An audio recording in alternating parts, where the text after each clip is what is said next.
My name is Monty Clark. I'm co-founder of Abound, along with my business partner, Isaac. You can wave. We've created Abound events to help inform, educate, discuss important topics for your businesses. Okay, today's event, the future of AI in sales, balancing automation and human touch, is part of our sales series. So we're very excited to have our presenter, Dino Skurlos, along with the members of our expert panel, which includes Rafi Yardeman, Jim Costello. You guys can wave as I say your names. Scott Tappan. And then not with us today, but part of our panel is Jeff Soros and Michael Noland. They had client obligations today. Can't join us, but we can't fault them for that. Clients come first, right? So Dino and our panel have extensive knowledge with sales and the sales process between them. As you would expect, they're also experts in various technologies and tools that your sales teams are going to use. So before I hand it over to Dino, let me share with you how our webinar is going to unfold. We're going to start with a presentation from Dino. That'll be followed by an expert panel discussion. And then we'll open the floor to anybody that wants to raise their hand or ask a question. With that, Dino, I'm going to hand the floor over to you. We're excited to hear what you have. Yeah. Thank you, Monty and Isaac. And thank you for everybody joining this afternoon and those watching on this recording. Really looking forward to this. As Monty mentioned, myself and my esteemed colleagues here are we're fractional sales leaders. So our business is helping companies scale and grow. We're working with a lot of sales teams. And for the last year, we've been working with a lot of AI tools. So we're going to talk about how those are impacting sales and what that means in the near term and beyond. Before we get started, though, what I'd like to do is I'd love to get an idea from the group based on your usage of AI. Let's a scale of 1 to 5. 5, maybe used it once, can barely spell GPT, to 5, where you're using it hourly. If you guys don't mind throwing it in the chat, that'll give myself and the other folks on the panel an idea of what the context. It gives us a little context. A lot of 5s. Look at this. 4.5. Nice. Anton, very humble. The 4.5, that's what I would have done. 3.5. Okay. All right. So we have an educated group. That's good because I had no plans to show ChatGPT once. So let's get started. My plan is to show you some of the tools that I'm using for myself and some of the tools that I'm using with the sales teams that I manage. So all of these tools are how they impact sales, of course. Before I start showing you these tools, 3 quick disclaimers. 1, I am not an AI expert by any means. Big enthusiast, been knee deep in it for at least 8-9 months now, but not an expert. Number 2, I really believe this technology, and we're at very early stages of this technology, is going to have a tremendous impact on everything work related, right? Not just sales. I truly believe in the next 25 years, the global economic impact is going to be very substantial as a result of AI and these technologies. So we're early stages. That said, 3rd disclaimer, not crazy about how sales teams are using AI today. A lot of efficiency. So let's get into how I'm using it and my teams are using it. Let me share my screen here. The first thing I'm going to do is focus on what I think is the best use case for AI today, and that is research. Okay, so I'm going to start by showing Bard. I'm going to assume most of you with all the 4s and 5s know what Bard is. The reason I'm showing Bard here is Bard is one of the 2 main AIs, chat bots, if you will, that are linked to the internet. So the information is current, right? So in terms of how your sales team can use this, if we were looking at a prompt up here and I was going to visit a company called Red Hat, tell me what the company does, the types of clients it serves, and the use cases that apply, right? We can get a very easy answer. Great way for sales teams, which, by the way, salespeople don't always do a lot of research before that first meeting. AI is making that a lot easier. So that's number 1, very easy example. Claude it's had a lot of impact because it's free like Bard. But what Claude does, for those that don't know, that GPT doesn't do, It provides a lot of opportunity to research large documents and large volume of text. Specifically, GPT, the free version, you can research about 6,000 words at a time. Claude, you're able to do about 75,000 words at a time. So this example here, in addition, Claude allows you to link documents. So what I have here is Alphabet, their 10K report. It's about 50, maybe even closer to 90 pages.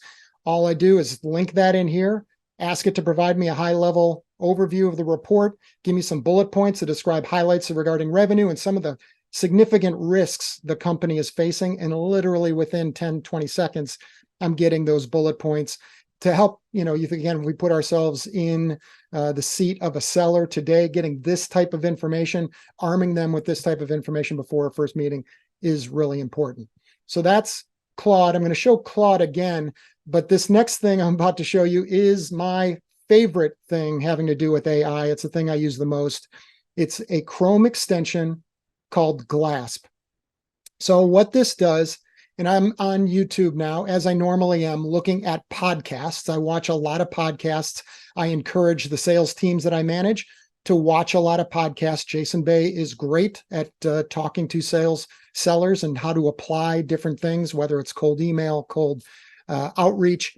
He has an hour-long podcast here, and here's Glassp up here. You can see this transcript summary. So if I drop this down, what it does is gathers all of the whole transcript of the hour-long podcast. I click this button that typically defaults to GPT, but I moved it to Claude because GPT couldn't handle all this. I just click this button and it moves me right to Claude. And for time's sake, I'll show you exactly. I did this a few minutes ago. It starts with the prompt that I gave it. I programmed Glassp for this prompt. And here's the transcript. Hour-long transcript, not sure how many words it is, but as you get down to the end, it'll very quickly give you a summary. And this is based on my prompt, of course, that you can change. Here's who it was with. Here's high-level overview. Here's some points of interest. Here's some potential action items as a result of what you watched. And what I like to do is give me some potential arguments based on what they were saying, to just take a look at that side of it as well. So Glassp and Claude, real powerful in terms of doing that kind of research. The last thing in terms of research that I want to show is another Chrome extension. This one's called Perplexity. So if you go to Perplexity and just say, I want to look at this page, just click summarize. And very quickly, any article you're looking at, any web page you're looking at, it's going to give you a summary. If you're looking at a company's website, you can say, search the domain instead of the page. And you can start asking questions like, tell me what this company does and who they serve and what are the use cases and so forth. Tell it to me as if I'm a ninth grader, and it'll give you that information immediately. Okay, so that's research. The last point before we get off of this, I do want to touch on trustworthiness, because a lot of, well, if you've used AI, you know there's some hallucinations. There's some questions around trustworthiness, which if you're asking AI a question in which it's going to search its entire language model for an answer, you're bound to get hallucinations or things that may not be accurate. When you're asking it to research very specific things, web pages, blog articles, 10K reports, podcast transcripts, I don't find that's the case. I find it's very trustworthy. So I just wanted to throw that out. So that's research. The next thing I wanted to shift to really quickly is the best tool for most any sales organization, and it has been the best tool for any sales organization for the last 10 years, that's LinkedIn. So AI has really helped to create some efficiencies in terms of how we use LinkedIn. I want to show you my favorites here. My first one here, and I've got Monty, thank you for letting me use your profile here. Here's Human Linker, Chrome extension. You just click this and you're getting all of the disk profile information for the individual that you're there. I'll show you mine. So in addition to giving you information that'll help you in terms of how to communicate with this individual, it gives you things like icebreakers, right? So I had a few posts. It's going to give me, based on my profile, some appropriate posts or responses to my post that this person can use. Or potential emails in terms of subject lines and suggested emails. Again, this is based on my disc profile. So smarter ways to communicate with individuals. It can be wrong. So this, by the way, this is not right based on my profile. Now, I will say that's not because of the software. The software does a really good job of taking the content of my LinkedIn page and telling you what the disc profile is. Based on the content, this kind of is my disc profile. The problem is I'm kind of projecting one thing in terms of my content, whereas personally, kind of you look at this down here. Dino naturally is comfortable as a keynote speaker in a group. Well, that's kind of a joke, as we're seeing here today. So, I mean, it's not going to be 100% right, but I think for the most part, in how I've used this, it has been very helpful in kind of communicating in a way that's more appropriate for folks. So get magical. So all this does is allows you to take a number of people that you want to prospect to on LinkedIn. I'm going to assume I have, let's say I have my 5 colleagues that are on this call and I have all of their LinkedIn profiles open. If I have 5, 10, 20 LinkedIn profiles all open in different tabs, with one click, I can transfer that information to a spreadsheet. And what it'll provide you is the name, the company name, their school, if you need that, how many followers, headlines. So the nice thing about this, a very quick way to get LinkedIn information into your CRM. Okay, so that's something that I tend to use. One other thing real quick, Final Scout, another AI. And by the way, I'm going to drop in the comments here when I'm done a link to all of these so you can have access to it. But Final Scout, you can just get somebody's email or write them an email right from their LinkedIn page. Last thing on LinkedIn, this one I'm really excited about. I use personally called KnowledgeNet.ai. And the premise here is very simple. What's better than a cold email or a cold call? A warm introduction. So the total format is based on how do we get warm introductions to the prospects that I want to prospect to. So I'm going to give you a quick view here of so what this does is it links to my LinkedIn connections, all of them. It links to my email. It links to my CRM. And all the people that I've talked to come into this kind of this grid, right? So how this is used is if I want to prospect to a particular company, all I do is go to KnowledgeNet, choose the company, and of course, so if I want to research Spreedily here, it will tell me who I have a connection to, right? So April is a connection. So if I go down here and see a path, this will tell me that I have had recent meetings with April when I connected with her on LinkedIn. And guess what? She used to be and worked at this company from 2021 to 2022. So the power of this is, and then by the way, you can just go ahead and write an email to her based on this connection. Now picture if I have a sales team of 5 and we're getting the information from all 5 of us, plus all of our client information from our CRM. It really makes it easier to start to build warm introductions. And you can see, and I'm going to highlight this.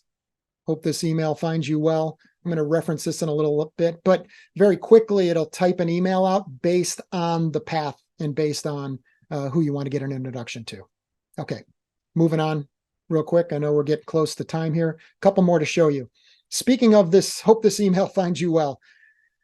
Let's talk about email for a minute. And at the top, when I was talking about kind of how AI is getting used, I am seeing sellers use AI to create efficiencies, which is great. That's what we're talking about here is how do we be more efficient? But in our effort to be efficient, we're being less and less authentic, right? And I hope this email finds you well is when I see an email like that starts with that, I know it's generated from AI. In fact, last week I searched this in my deleted folder, 72 emails in my deleted folder with this as the starting, the first line. So it's a great, AI is great to research. It's great to help you kind of get started. I have an example here of how to write an email with AI. But let's not just let AI write our emails for us.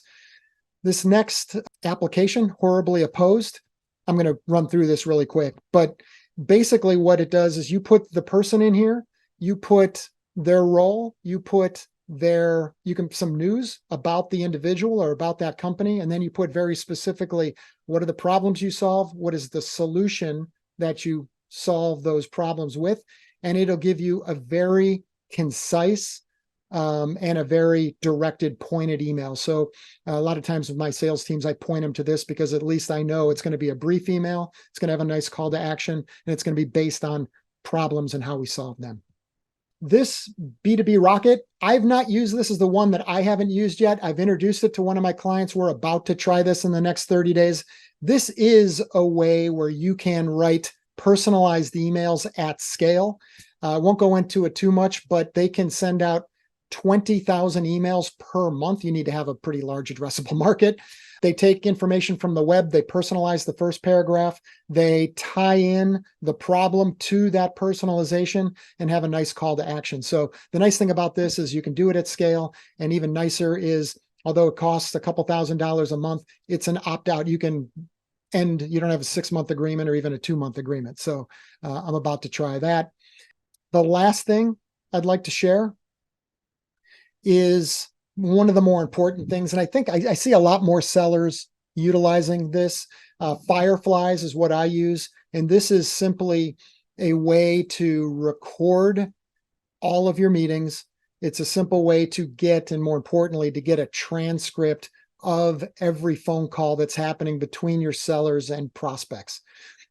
So the nice thing that this does is AI will condense your notes for you. So the seller no longer needs to create a bunch of notes. AI is going to do that for you. And I've got kind of an example. Here's the meeting summary, right? So it's telling me who was in the conversation, what are the action items. So just saving time for the seller and makes it easier for them to get this into the CRM.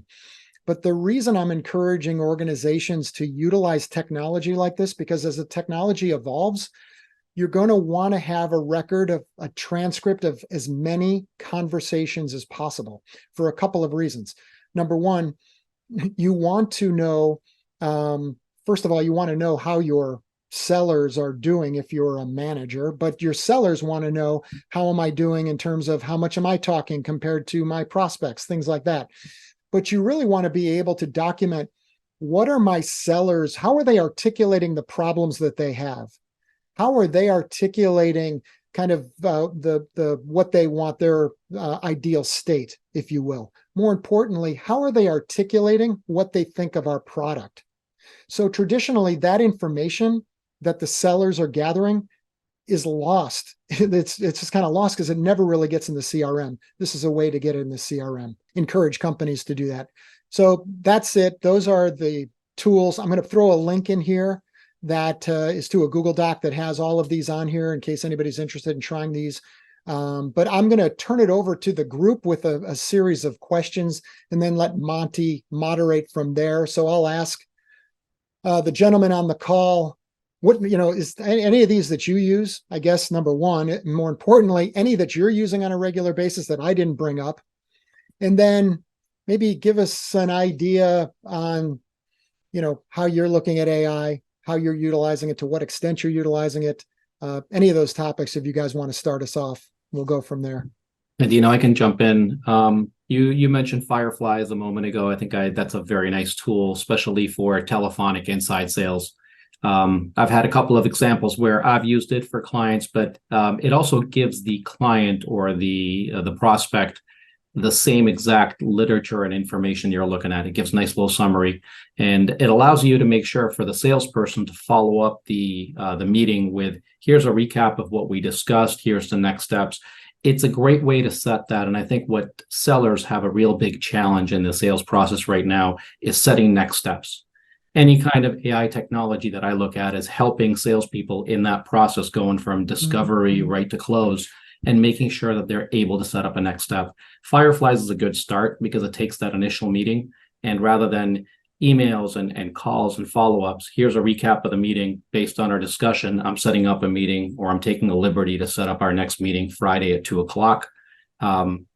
automation is structured there, and you don't have to go back and forth on email and calls, rather than here's what the meeting said, here's our next step, looking forward to talking to you.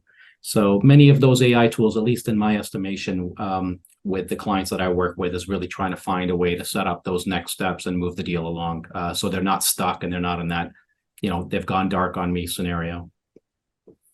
Rafi, that begs a question.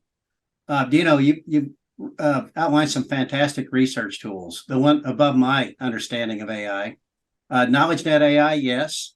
ChatGPT to write emails, to answer questions, to identify relevant issues.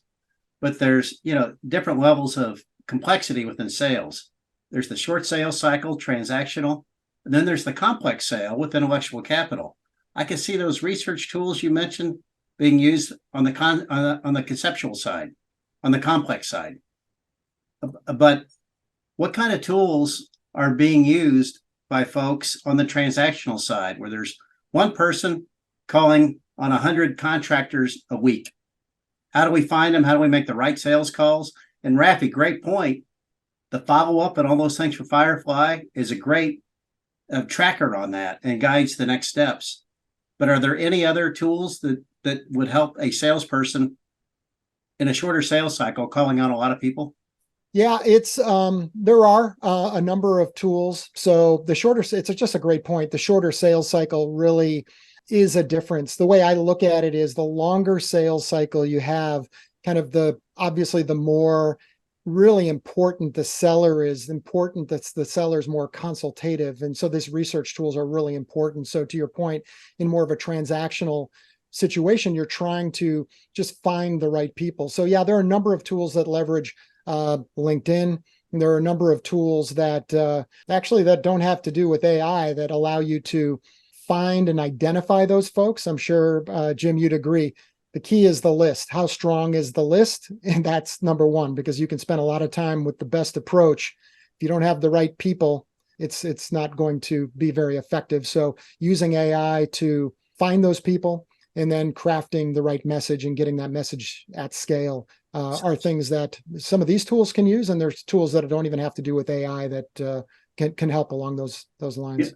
Dino, you made another good point there. The KnowledgeNet AI can be used by an engineering salesperson, for instance, in Jacksonville, Florida, who can develop a heat map of relationships between contractors that she's selling to and the people that have sold to in the past and the share and all those other things. That's a very good point. KnowledgeNet would be great for that. And I didn't mention KnowledgeNet actually ties into products like Apollo. So you can actually, if you had a particular company, regardless of the relationships that are tied in, if you wanted to ask, hey, who's the CEO here? Who's the CFO here? Who's the operations manager? It'll give you not only who that is, but the contact information for that person too. And if I could chime in on just an application that I'm using daily with 2 clients, perhaps many of you have heard of Gong. It's they basically got their notoriety from recording phone calls and setting up like transcripts. I've been using it lately. They just launched a new AI portion of Gong called the Call Spotlight. Very similar to Fireflies, except it'll automate. Well, it will summarize. It's a great manager's tool for the salespeople. It'll summarize exactly what is there in the action items. It'll set up emails, and you can basically, and it is tied to Zoom info, and I think you can tie it to other applications that do get information like that. The other area is I've been big with a couple clients on making sure that the sales reps are asking discovery questions. And what I did is put in 4 or 5 different discovery questions, and you can continuously fine tune each discovery question, and you can rate its accuracy. So if you put in one, it'll give you 50 questions. You can say, yes, this is applicable, this is not, and you get it honing in. So it's just about perfect. And you can see exactly, and it scores out each salesperson of exactly how they're doing on asking the questions that are very important to selling that particular product or service. How do you create a process with these tools? There's so many different tools that are out. Dino's just showed us many of them. A lot of times from my standpoint, it seems like salespeople could start to waste a lot of time on these tools because they can go down rabbit trails from stuff. So for you guys as sales leaders coming in and working with companies, is there a systematic approach that you look at these AI tools and integrate them into a process? Rafi, can I start with you? Yeah, a couple of different things. I think what you want to build as much as you can is, nowadays our clients have to see a product 10 and 12 times. There has to be multiple touch points for you to really be able to get somebody engaged. The selling process is so different than it was 10 years ago. 65% of the sales process is done by electronic means, whether it be content. Marketing is much more involved in the sales process. So many of these tools, I think, help with that top of the funnel prospecting elements and giving you that additional touch point. And again, back to moving a deal forward, there's that component of it, but also top of the funnel. I had a client I was working with the other day, pretty much almost gave up on this opportunity. Said I've sent 8, 9 emails, 3 or 4 phone calls. And by the way, a lot of that could be automated. You can find a way to do that in a nurture track correctly and use some of these tools. But again, on the 13th try, the guy's like, "Hey, I'm sorry, I haven't been avoiding you, but things have come up. I want to get back to you." But this is one of the areas where it's interesting. AI for salespeople. I mean, we're all salespeople on this call in some capacity. It's a way for you to do a lot more with less time. So if salespeople can find a way to say, "Hey, there's a great shortcut of some sort," we're shortcut people. Generally, it's an opportunity for you to be able to get through so many more clients in a shorter period of time. But there are some downsides too. And one of the downsides that I see specifically, we talk about LinkedIn and the power of LinkedIn. It could be the other end of it too, because when you have some of these tools that helps you create and draft up a LinkedIn post, if the really, really lazy salesperson decides to use that and set up, 3 or 4 triggers of sending out content, doesn't read them themselves, doesn't have a chance to adjust them, which is what we talk about, which is add that human component to it, then you're putting up things on LinkedIn. And the first time a prospect or somebody responds back with, "Hey, tell me a little bit more about this," or they respond back to you and ask you about that content, it really could blow up in your face. So it's really important to, like anything else, people buy from people. So all these tools are there to be able to get you more efficient, but parlay it well with the human interaction to it, because you really could get yourself stuck in the fact that you're adding all of this automation and then you're taking away that real critical part of it, which is that human interaction of the sales process, which is later in the cycle now. Jim, what's your thoughts on how you integrate AI into a sales process? The clients I work with, it doesn't matter if they're 3 million or 50 million or 100 million. When I talk about AI, their eyes glaze over. It's moving so fast, and there are so many applications that do so many different things that it's hard to have a real focused conversation. And the way I have used it is, to Rafi's example, LinkedIn Sales Navigator, I can show clients how they can filter very quickly, narrow it down, and find people out there in the universe, like 3,000 architects in the state of Texas, for example. They can find those people. But then when you overlay KnowledgeNet AI onto that, you can find the relationships within and all the opportunities to leverage that. But illustrating that is the key, and simplifying. When I go in, I mean, Dino blows me away with his brilliance with the AI stuff. When I'm talking to a client, they want me to increase sales. They want me to smooth things out, get everybody in the same comp plan, get everybody putting data into the CRM, making it as simple as possible. And that's fine, but then we want to help people sell, right? And I look for the tool that's right at the fingertips to help people sell. And if it's a complex sale, Sales Navigator, maybe with KnowledgeNet AI. If not, KnowledgeNet AI can work with fire extinguishing companies that have worked with school boards and chambers of commerce and other things. There's all sorts of ways to test the connections, but it's hard to discern which tool to talk to a business owner or president about when they're also brand new and complex. And that's the challenge I have. So I stick with KnowledgeNet, which I think is just terrific because it does cross so many different planes of selling. I'm sure, Scott, when, to Jim's point, owner comes to you and says, "My team wants to use all these AI tools. They've got, 4 or 5 of these that Dino just pointed out today. What do you do?" Well, I will tell you, as Dino said during his presentation, we are just scratching the surface. I mean, at most, anybody's been working with this 6 months to a year. I took 2 pages of notes on Dino's presentation. What I do is get the ones that I think are going to be good, I get comfortable with, and I'll explain those to an owner.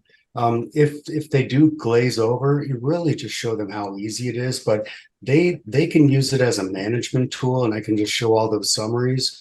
But it's the salespeople, it's the sales ops people are the ones that are going to be using it. And it is to save time and to increase creativity. I mean, I will personally ask for bulleted lists on some problem I'm trying to solve. I may have already come up with 4 out of the 10 bullets, but the other ones just get me thinking on it. And I'm just in learning mode is the main thing. And I just want to make a quick reference. This morning, I spoke with Bob Royce on the phone or on the call here, and he uses it, extensively. He's kind of getting into it as well.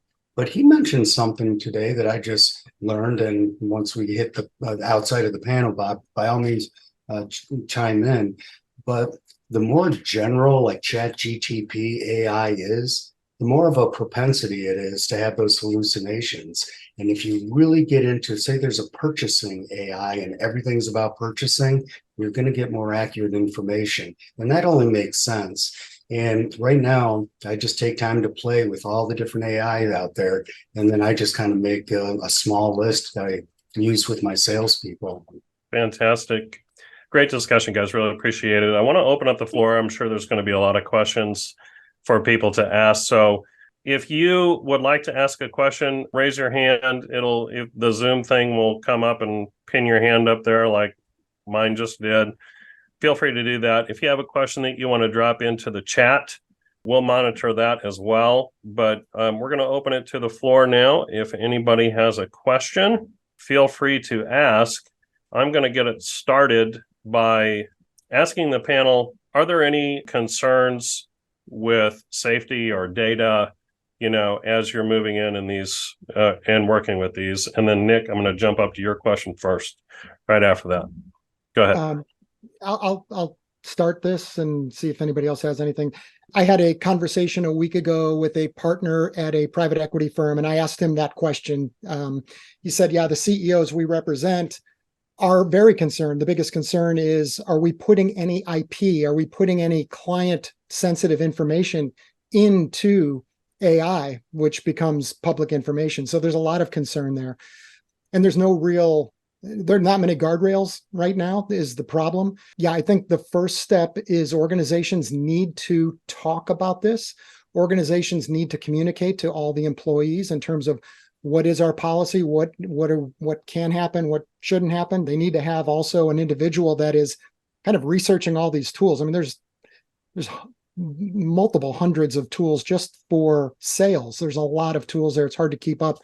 Understanding what is in the best interest of the organization to utilize is what the focus should be. And the last thing I'd say is, in terms of measurements, is AI helping my sales organization? The way I look at that is, are we having more conversations with prospects as a result? So you just measure, that's how I'm measuring it. Revenue's too tough. The conversations for me is the way to measure if it's effective. Yeah, Rafi, you wanted to add something? Yeah, I want to add a little bit to that if I can. Great points, Dino. If anybody had a chance to be on a webinar yesterday, so I've got one of my clients, and I believe one of the representatives on the call today. I've got an IT service provider called KJ Technology that I work with that just is a fantastic IT service provider. One of the partners was on yesterday talking about AI in this specific area. All right, it's great, but you've got all this plethora of data, and we're getting our hands into so many different areas. And of course, a lot of them are just Chrome extensions. That's going to create all kinds of additional issues. So this is one of those things where, again, salespeople are going to try and do the quickest they can and cut corners as much as they can. But then there's the other end of it, which is making sure the security is strong. And if you didn't have a chance to, and Abound Social actually sponsored that as well. So I appreciate you guys taking care of both the sales element of AI, which is how do we generate revenue, but at the same time, the security and closing the back door on it. And I believe Morty Hackle did that yesterday. So if you get a chance to look at that, I'd highly advise taking a look at some of the AI challenges as it relates to security as well. Well, I was just going to say the security. A couple of months ago, I have an associate that's expert in AI. And I was looking at a client's data, 7 years of sales data, which I try to tell them, hey, that's great. 2 years are relevant. The other 5 we need to dump. But anyway, I'll do the analytics. I was going to do it with AI. And then my friend said, you have to anonymize the data because it's all in the public domain. And it scared the daylights out of me. And it would have taken 4 hours to anonymize it. And so I didn't go that route. You know, one of the things I have found, though, with the new Salesforce, we go into a client, right? And we say, hey, what are your 3 silver bullets? What makes you unique and valuable to a potential client? And whoever we ask in our client will give us a different answer. I've used AI to specifically go into the industry and say, what are the biggest concern facilities managers in the healthcare space have with fire and safety? And, you know, I use a couple of different tools, but they spit out the 8 or 9 big issues that the salespeople need to focus on when they make sales calls. And that helps them narrow down the silver bullets they're going to use in their value proposition to put up against those issues. And I know that's not high tech. It's not way out yonder on the bleeding edge like Dino is with his stuff, but it's simple, but it's very, very effective. And it's timely. It takes minutes, not days to do that. It's all about effectiveness in it, isn't it? Nick, you can unmute your mic, ask your question. Sure. So it was more around some more of the centralized systems that we have today. It seems like a lot of these tools do really good things, but it's kind of all over the map. So it might just be a decentralized approach for now. But I think most of us, or at least I believe that some of the most effective means of selling is personalization today. And the mass produced stuff is getting caught by spam filters, which is also controlled by AI. So I guess my question is 2 parts. One is that, have we seen any of the mass produced personalized messages get caught by spam filters? And do we have any predictions about the future where centralized systems like SalesLoft and like Outreach are eventually going to sunset in favor of these more personalized venues? Scott, do you have any thoughts on that? Do you want to take that? I think it's a very good question. I do get involved with a lot of mass emails with clients or drip campaigns. It's like AI battling AI, if you will. And I know it's kind of a goofy analysis, but you've got AI that are filtering it, and then you've got AI determining where the filters are, and it tries to bypass it. I honestly don't know enough about that to be, quite frank, but it is a very good question. If anybody else on the panel understands a decentralization versus very specific, personalized. Well, again, I'll claim not to be an expert here, but a good question, Nick. B2B Rocket's the one example that I showed that does about 20,000 emails. They go to lengths to set up. They won't set up less than 3 email accounts, and they'll warm them up. So they go through a lot of effort to avoid the spam filter. So I think companies like that are still a little bit of ahead of even SalesLoft. They're still a little bit of ahead. I think what's becoming more apparent is nobody's opening these things, right? So, I think we're going to have to kind of find a little more effective way to do things. But I don't, we haven't had, as long as you're properly warming emails up and not sending to emails that are not active, that you can mitigate a lot of those issues today. That's not to say that's not going to become a problem in the coming months and years. Bob, go ahead on mic. It's been a really interesting discussion, a good discussion. And as many of the people have raised, security is a fundamental issue. But I think my sense is by 2024, Google's announced basically an environment where you can take all of your corporate data and you can deploy it there and use their models and know that their models are secure and pass all the Sec 3, so security audit, blah blah blah blah for your kind of stuff. OpenAI just announced Enterprise GPT. It's on a wait list kind of thing, but soon enough you'll be able to just basically say, hey, I can turn these large language models on my data. So don't read Reddit, read me. And answer questions about what you learn about me, right? And the Windows is as Dino noted, Claude is opening up the context window to 75,000 words. That's a lot of words. You can give it a lot of context to say, hey, read all this about me and now answer these questions for things. So given that world, what do you all think are the core questions companies ought to be asking to support their sales process and their sales teams?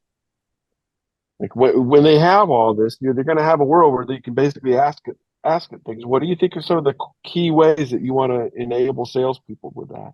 It's a fantastic question, Bob. I'm going to let each of them take this answer with the remaining time that we have. So, Rafi, I just saw you move, so let's go with you first. Yeah, I'll take a crack at it. I really think, I mean, we've got kind of the three phases of the sales process, right? You got a lot of BDR functionality. A lot of the SaaS companies, technology companies are the ones that evolve that whole come in here, prospect, qualify, and then we'll get an account executive to go discovery to close. I really think a lot of these AI tools are really designed to help in that area. I really think they're going to help you, one, get the number of touches to a potential client to get them engaged enough to want to have a conversation. It's going to probably help us with top of the funnel. So that BDR functionality, I think, is something that we can probably automate more of. The area that I don't think it's really going to fix too much, other than maybe moving deals along, you still need, and I think Nick mentioned it earlier, is that human interaction, the personalization. That's not going to go away. Sales is never going to be automated. We're going to get some automation components to it. But, as much as we've changed sales over the last 10 years with, used to go out there and do the belly to belly, shake hands and close a deal, to more of the inside sales model, nothing's changed except for the efficiencies that are there. You can close a deal over Zoom and other techniques. But that discovery to closure part of it, I think there's still going to be a lot of elements that salespeople need to be involved. And there's still going to be a large investment. What's going to happen is it's going to make it a little bit, hopefully shorten the sales cycles down, and hopefully allow salespeople to be much more efficient than they were. But definitely that component, I know we've probably repeated it a few times, but I don't see that being replaced. I do see some of the BDR functionality being replaced. I mean, you've got BDR companies overseas that are doing this. You've got automation that can probably help with that and bring you in more top of the funnel. But I really think it's going to be difficult to be able to replace that middle part of it other than just some efficiencies. Yeah. If I could clarify just a second. I think there's ways that AI can help us replace what people do, but also enhance. So I can use these machines, these agents that people talked about to investigate it and so forth. So I'm most interested in sort of what people think around how do I integrate these little agents into my sales team to help them handle that discovery that needs to be personal. It's always the human that's ending it. Jim, you want to give us your thoughts on that, a minute or less? Yeah, in 1998, I think, or 97, there was a book, One-to-One Marketing. It was about loyalty marketing and personalizing. It was called mass customization. That's what it was. Sending out a lot of messages, but making them look and feel personal. How do we do that? Depending on the sale, the transaction, the sales cycle, I go back to KnowledgeNet AI. You can actually enable a salesperson to be very personable as they approach a prospect, because they know who their first cousin is and the ex-wife and everybody else in the universe that they're connected to and how often they talk and all those kinds of things. So that's an enabler to make that personalization happen. And I see AI helping with that a lot, especially through LinkedIn, as Rafi said, and Dino and the rest of the gang.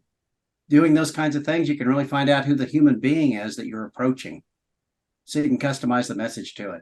Now, I'm talking about one-on-one sales, where there's one salesperson making 10 calls a day or 20 calls a day, and they need to find out who to make the sales call on. I'm not talking about mass lead generation from an outfit in Pakistan or something with people smiling and dialing in a call center. A very personalized messaging. Thank you, Jim. Scott, minute or less, how do we keep the human in AI with our sales process? I'm personally not in favor of AI like generating the messages that are going to be customer facing. I do think if business owners, it's been some of what they're asking me and what I'm also trying to get from business owners. Lead qualification, Rafi said that. I think that's going to be very important, but that's just finding out the higher propensity for somebody to talk to you and engage in a conversation. So that's not direct interaction with the customer itself. Earlier, we talked about note taking, listening. I mean, that's just making salespeople more efficient. And then the other one is competitor analysis. Just learn what's going on in your market. You can develop value propositions and do all that back end work, but keep the personal in sales and without really relying on AI to do the interaction for you. Great. Dino, we've got about 1 minute here before we close. Give us a quick summary. AI is great. AI is bad. Should we integrate it? Should we not? All of the above, Monty. Yeah, AI is it's going to be very helpful. It is very helpful when used in the correct way. It's not the answer to everything.